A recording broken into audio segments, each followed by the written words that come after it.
नमस्कार, मी पंजाब डक। आज आहे 16 ऑगस्ट 2025। राज्यातल्या सर्व शेतकऱ्याला सांगू इच्छितो की आज आहे 16 ऑगस्ट। आज तुम्हाला एक सांगू इच्छितो, नांदेड जिल्हा, यवतमाळ जिल्हा, वाशिम जिल्हा, हिंगोली जिल्हा, त्याच्यानंतर चंद्रपूर, वर्धा, नागपूर, भंडारा, त्याच्यानंतर अमरावती, अकोला, त्याच्यानंतर बुलढाणा जिल्हा, खामगाव तालुका, शेगाव तालुका, त्याच्यानंतर नांदुरा, त्याच्यानंतर जालना जिल्हा, जळगाव जिल्हा, नंदुरबार जिल्हा, धुळे जिल्हा, नाशिक जिल्हा, चाळीसगाव तालुका, म्हणजे सांगायचं पुन्हा पारोळा, त्याच्यानंतर रावेर, सगळीकडे म्हणजे आजपासून म्हणजे 16 ऑगस्ट पासून म्हणजे आज दिवसभर असा रिमझिम पाऊस राहणार आहे।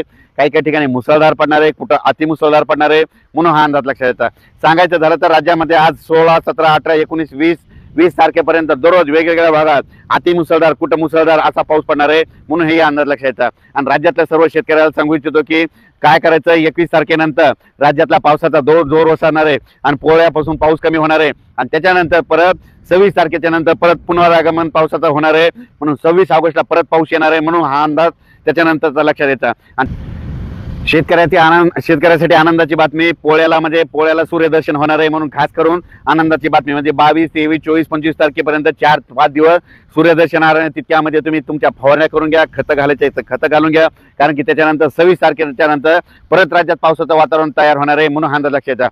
पण राज्यात सांगायचं झालं तर खरं तर आता जरा थोडं दक्ष राहावं, कारण की तुम्हाला एक सांगू इच्छितो, आज 16 ऑगस्ट पासून ते 20 ऑगस्ट पर्यंत राज्यामध्ये दररोज वेगवेगळ्या भागात म्हणजे परभणी जिल्हा झालं, त्याच्यानंतर नांदेड जिल्हा झालं, लातूर जिल्हा झालं, धाराशिव जिल्हा झालं, बीड जिल्हा झालं, अहिल्यानगर, त्याच्यानंतर पुणे, त्याच्यानंतर सातारा, सांगली, सोलापूर, कोल्हापूर, कोकणपट्टी पूर्ण, त्याच्यानंतर धुळे जिल्हा, नंदुरबार जिल्हा, नाशिक जिल्हा, बुलढाणा जिल्हा, अकोला जिल्हा, अमरावती, त्याच्यानंतर वाशिम, हिंगोली, त्याच्यानंतर नांदेड जिल्हा, यवतमाळ, त्याच्यानंतर चंद्रपूर, या सगळीकडे मध्ये राज्यामध्ये 20 तारखेपर्यंत दररोज एक दिवस चार मात्र चांगला जोराचा पाऊस राहणार आहे, म्हणून हा अंदाज लक्षात।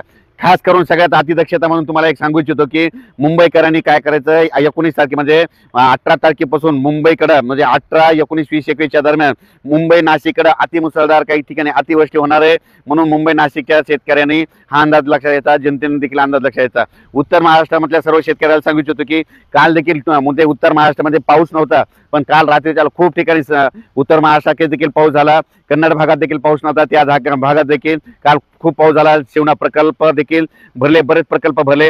पण राज्यातल्या सर्व शेतकऱ्याला सांगू इच्छितो की 20 तारखेपर्यंत जे काही प्रकल्प भरायचे राहिलेले असेल, धरण भरायचे राहिलेले असेल, ते त्या धरणामध्ये पाणी येणार आहे, म्हणून सर्वप्रथम आनंदाची बातमी। बीड जिल्ह्यात आणखीन आताच्या ह्या पावसामध्ये म्हणजे आज 16 ऑगस्ट पासून 20 तारखेपर्यंत बीड गेवराईच्या दरम्यान मध्ये, त्याच्यानंतर पाथर्डीकर अतिमुसळधार पाऊस पडणार आहे, म्हणून बीड आणि पाथर्डीच्या त्या शेतकऱ्यांनी हा अंदाज लक्षात येतात। त्याच्यानंतर शेतकऱ्याला सांगू इच्छितो की आज 16 ऑगस्टला म्हणजे वाशिम जिल्हा, मेकर तालुका, त्याच्यानंतर लोणार तालुका, सिंदखेड राजा, त्याच्यानंतर जालना जिल्हा, त्याच्यानंतर जळगाव पुन्हा इकडं संभाजीनगर भाग आणि असा जळगाव जिल्ह्यामध्ये आज 16, 17च्या दरम्यान एक जोराचा पाऊस राहणार आहे, म्हणून हा अंदाज देखील लक्षात येतात। म्हणजे सांगायचं झालं तर 16, 17, 18, 19, 20, 21 तारखेपर्यंत सगळीकडेच असा पाऊस पडणार आहे आणि पोळ्याला मात्र उघडणार आहे, म्हणून हा अंदाज लक्षात येतात। पोळ्याला सूर्यदर्शन होणार आहे, म्हणून हे देखील अंदाज लक्षात येतात। म्हणजे 21, 22, 23, 24, 25 पर्यंत सूर्यदर्शन राहील, म्हणून हे लक्षात येतं। मात्र 26 तारखेला मात्र परत पावसाचं पुनरागमन होणार आहे, म्हणून हा अंदाज लक्षात घ्यायचा। तसेच कोल्हापूर जिल्हा, सातारा जिल्हा, सांगली जिल्हा, जत तालुका, त्याच्यानंतर कर्नाटकच्या शेतकऱ्याचे फोन आले, हे पाऊस कधी उघडत होतं। तुम्हाला एक सांगू इच्छितो, तुमच्याकडे 18 तारखेच्या म्हणजे 19 तारखेच्या नंतर तुमच्या इकडला पावसाचा जोर कमी होणार आहे, म्हणून हा अंदाज लक्षात यायचा।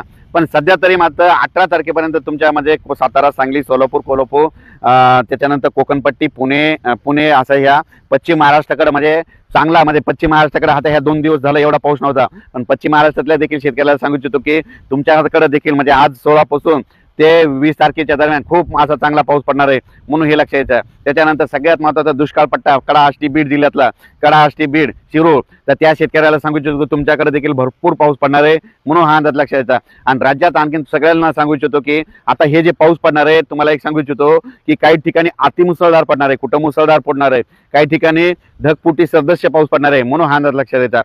कमी वेळेमध्ये जास्त पाऊस पडणार आहे, काही ठिकाणी रिमझिम देखील राहील, म्हणून हा अंदाज लक्षात येतात। अचानक बदल झाल्याच्या नंतर उद्या एक मेसेज दिला जाईल, पण राज्यातल्या सर्व शेतकऱ्याला सांगू इच्छितो की राज्यामध्ये आता 16 तारखेपासून ते 20 तारखेपर्यंत दररोज वेगवेगळ्या भागात चांगला पाऊस पडणार आहे आणि ह्या पावसापासून कोणताही गाव कोणताही तालुका वंचित राहणार नाही म्हणून ही अंदाज लक्षात घ्यायचा.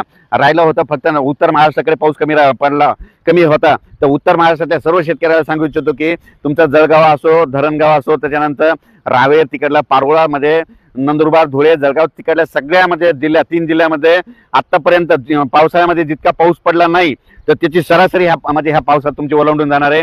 म्हणजे सांगायचं झालं तर माझा अंदाज आहे ह्या 30 ऑगस्ट पर्यंत तुमच्या धुळे, नंदुरबार, जळगावची सरासरी 450 ते 500 मिलीमीटर पर्यंत नोंद झालेली दिसेल म्हणून हे अंदाज लक्षात यायचा. म्हणजे सांगायचं झालं तर तुमच्या विहिरीला अद्यापही पाणी आलं नव्हतं, पण ह्या पावसामध्ये काही ठिकाणी 200 मिलीमीटर, कुठं 250 मिलीमीटर, 300 मिलीमीटर या ऑगस्टच्या शेवटपर्यंत तुमच्या इकडे पाऊस पडणार आहे आणि तुमच्या विहिरीला पाणी येणार आहे. म्हणून हा सर्वप्रथम उत्तर महाराष्ट्रातल्या शेतकऱ्यांनी हा अंदाज लक्षात घ्यायचा. कर्नाटकाकडे तो देखील आज खूप पाऊस पडणार आहे म्हणून त्यांनी देखील हा अंदाज लक्षात घ्यायचा. म्हणजे सांगायचं झालं तर राज्यभर पाऊस पडणार आहे, हा अंदाज लक्षात घ्यावा. तर हे जे आम्ही ज्या ठिकाणावर अंदाज देत आहे, आज आहे 16 ऑगस्ट. मी आहे बुट्टी बुरवून इकडं उमरेड या तालुक्याकडे जात आहे आणि इथं एक शेतकरी मेळावा त्या ठिकाणाहून जाता जाता हे तळ प्रकल्प देखील बघा पूर्व विदर्भातला भरलेला आहे आणि या ठिकाणी महाराष्ट्रातल्या शेतकऱ्याला अंदाज दिला आहे. धन्यवाद. अचानक वातावरणात बदल झाला तर लगेच एक मेसेज दिला जाईल. धन्यवाद.